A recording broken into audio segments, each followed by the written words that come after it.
Halo semua, hari ini aku akan melanjutkan penjelasan terkait dengan daily bias. Untuk video kali ini, aku akan masuk terhadap konsep OPEC atau Open terhadap Previous Equilibrium. Oke, OPEC atau Open dari Previous Equilibrium. Jadi, ketika kita punya candle, seperti ini ya. Candle itu terbagi dari beberapa area. Ini kita bagi dua, lalu kita bagi lagi dua. Misal yang ini adalah candle bullish dan di sini adalah candle bearish. Ya, candle bearish. Sama, ini kita bagi juga menjadi dua area, lalu kita bagi lagi dua.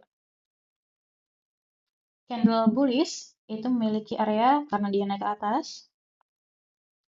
Ini area 0, 25, 50, 75, dan 100. Sedangkan untuk candle bearish, dia turun ke bawah. Ini adalah area 0, 25, 50, 75, dan 100. Nah, pembagian areanya biasanya aku membagi menjadi area A sampai D. Jadi kalau ke atas, di area antara 75 dan 100 itu adalah area B. Area A. Lalu di bawahnya adalah area B, C, dan D. Lalu untuk bearish, di area antara 100 sampai 75 itu adalah area A, B, C, dan atasnya D. Seperti ini. Maksudnya bagaimana? Jadi, ketika ada candle, dan ini adalah closure-nya, seperti ini ya, ini adalah closure, maka kita bisa melihat bagaimana potensi next candle-nya berdasarkan closure tersebut. Kalau candle itu biasanya close di area A atau B, maka untuk bullish ya, potensinya next candle-nya itu adalah akan naik ke atas. Ini menjadi high probabilitas. Dibandingkan kalau misalnya candle itu close di area C atau D untuk bullish di area bawah sini, maka di sini dia untuk potensi naik ke atasnya itu adalah low probabilitas. Begitu pula untuk yang bearish. Nih, kalau ada candle yang closure-nya itu di area A atau B, maka untuk next candle-nya itu berpotensi turun dengan high probabilitas. Tapi kalau dia closure-nya ada di area D atau C, seperti ini, maka untuk next-nya potensi dia turun itu adalah low probabilitas. Nah, konsep OPEC ini bagus sekali kalau kita gabungkan dengan candle closure yang sudah kita bahas kemarin. Untuk materi candle closure, itu bisa kalian lihat di video sebelumnya. Oke, jadi begitu untuk OPEC. Nah, langsung saja kita masuk ke chart. Jadi ini adalah lanjutan dari analisa chart kemarin berdasarkan candle closure. Sekarang kita akan melihat bagaimana posisi candle terhadap OPEC. Kita akan mulai dari candle hari Jumat tanggal 26 September. Di sini berarti kita melihat candle sebelumnya yang tanggal 25 September. Caranya kita bisa memakai ini ya, tools dari TradingView itu namanya Fibonacci chart. Jadi kalau kalian buka, itu dia seperti ini. Fibonacci retracement seperti ini. Nah, kalian tinggal atur saja, edit saja untuk settingnya. Kalau aku memakai ini ya, oke, aku setting dulu sesuai yang tadi. Jadi ada 0, 1, 0,5, lalu ada 0,75 dan 0,25. Jadi bisa kita setting seperti itu. Seperti ini ya. Jadinya, oke, sorry, ini masih keluar 0,625, aku hapus. Oke, jadi seperti ini settingannya. Nah, caranya adalah kita tarik. Kalau dia bearish berarti seperti ini. Anggaplah seperti ini. Kalau dia bearish, berarti kita tariknya itu dari bawah ke atas. Sorry. Ya, bawah ke atas. Nah, di sini kita bisa lihat closure candle tanggal 25 itu ada di area A. Maka potensinya adalah dia bisa mencapai bawah PDL dengan sangat kuat. Maka ketika kita di tanggal 26, area PDL itu menjadi target yang sangat kuat. Seperti itu. Dan karena dia sangat oke, di sini coba aku ganti lagi warnanya menjadi warna hijau. Itu berarti kalau OPEC-nya sesuai dengan arah candle closure. Lanjut, untuk tanggal 26, dia bullish. Kalau bullish dari atas ke bawah, seperti ini. Kita lihat, dia ada di area B. Maka di sini bisa dibilang, ini juga kuat. Oke. Lalu untuk yang tanggal 27, kita lihat dia bearish candle. Maka kita ambil dari bawah ke atas. Nah, di sini adalah salah satu contoh, dia bearish candle, tapi closure-nya ada di area D. Maka potensi dia untuk next candle melanjutkan turun ke bawah itu sangat kecil. Sehingga di sini kita tidak memiliki bias untuk ke bawah, seperti itu. Jadi di sini kebetulan juga dia adalah inside bar. Jadi ketika ada kondisi seperti ini, potensinya adalah kita tidak memiliki bias atau netral. Oke, lanjut. Ini untuk yang selanjutnya. Oke, dia ada di area A, maka ini adalah area kuat. Lanjut, jadi sebenarnya kalau kalian sudah terbiasa menggunakan OPEC, bahkan tanpa menggunakan tools Fibonacci pun kita bisa langsung menebak dia ada di zona OPEC apa, apakah A, B, C, atau D. Ini juga ada di area A. Oke, lanjut, ini kondisinya sama seperti yang tadi, dia bearish, tapi candle closure-nya ada di area C, di atas, seperti ini. Maka untuk next candle-nya, potensi dia untuk turun itu sangat kecil dan kita lihat memang dia naik ke atas. Seperti ini. Dan karena sudah kita kombinasikan dengan OPEC, kita tahu bahwa potensi dia untuk turun ke bawah sangat kecil, maka ini bisa kita abaikan. Sehingga di hari tersebut, kita tidak akan salah memiliki bias. Oke, lanjut. Untuk yang ini, oke, di area A, maka ini adalah area yang kuat. Lanjut, ini di area A lagi, ini juga adalah area yang kuat. Oke, lanjut. Ini ada di area B, ini juga adalah area yang kuat. Jadi ada area A dan B, tapi tentu saja area A itu lebih kuat daripada area B. Lanjut. Oke, ini ada di area B, ini juga kuat, seperti ini ya. Ini bisa kita masukkan. Nah, walaupun candle closure-nya dia inside bar, tapi dia closure di B, jadi di sini kondisi seperti ini, aku bisa saja memiliki bias untuk ke arah PDH atau ke atas. Oke, lanjut. Ini adalah, oke, dia closure di area C, karena dia di area C, walaupun PDL-nya ke atas, mungkin ini akan aku turunkan seperti ini, bisa kita abaikan. Oke, kita hapus. Mungkin ini untuk OPEC, aku hapus juga karena kan candle closure-nya tidak oke di sini. Jadi kita benar-benar di konsep kali ini adalah memfilter berdasarkan seluruh konsep. Lanjut, di sini.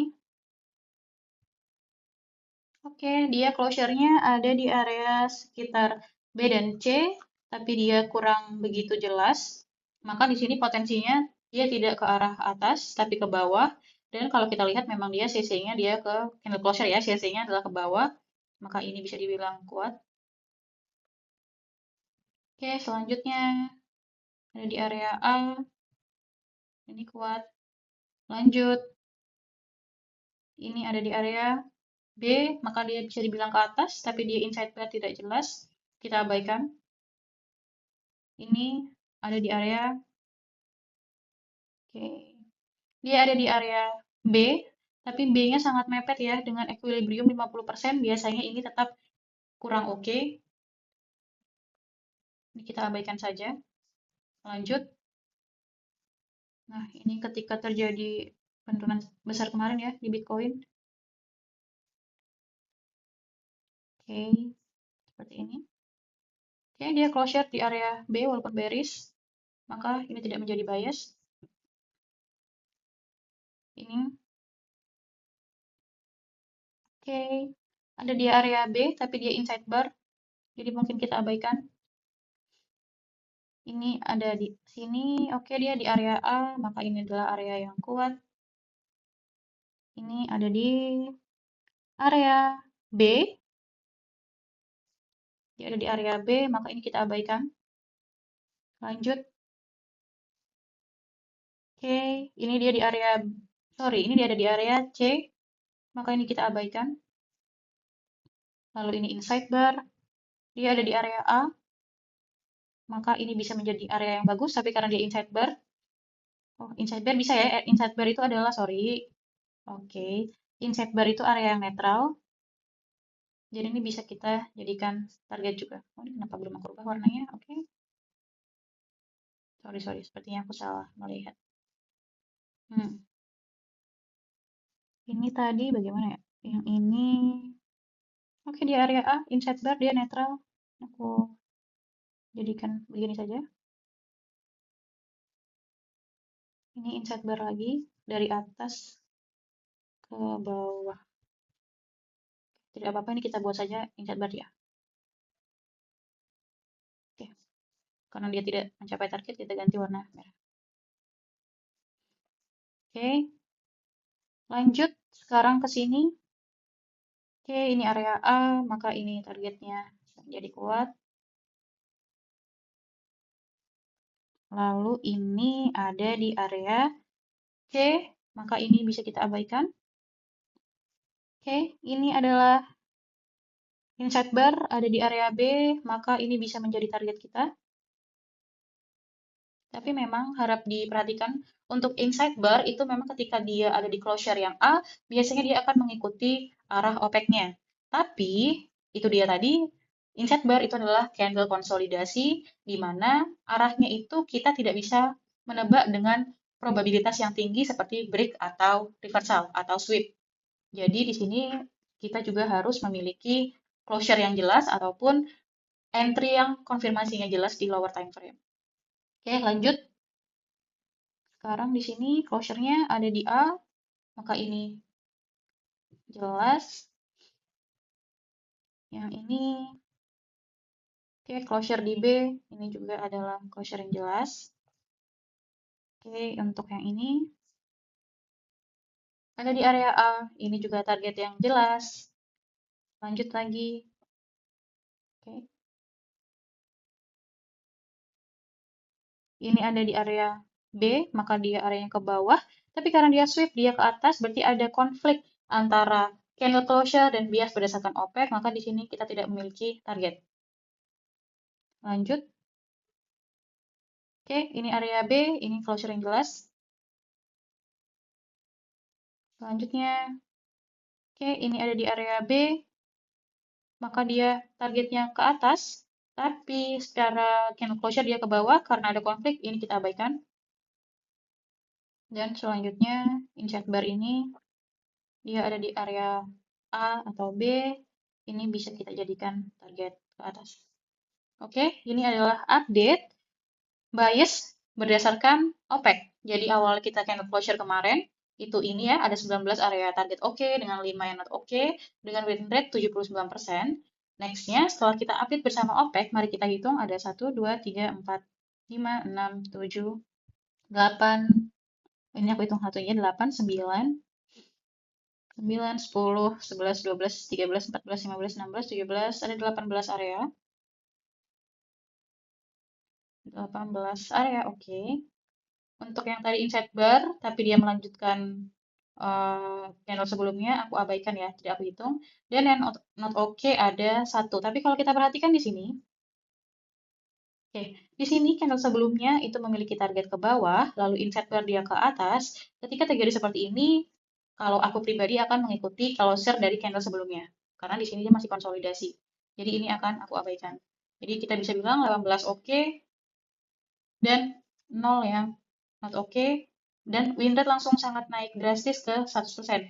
Ini jujur sangat kebetulan, karena biasanya win rate-nya ya jarang sekali 100% ya, ini benar-benar kebetulan, seperti itu.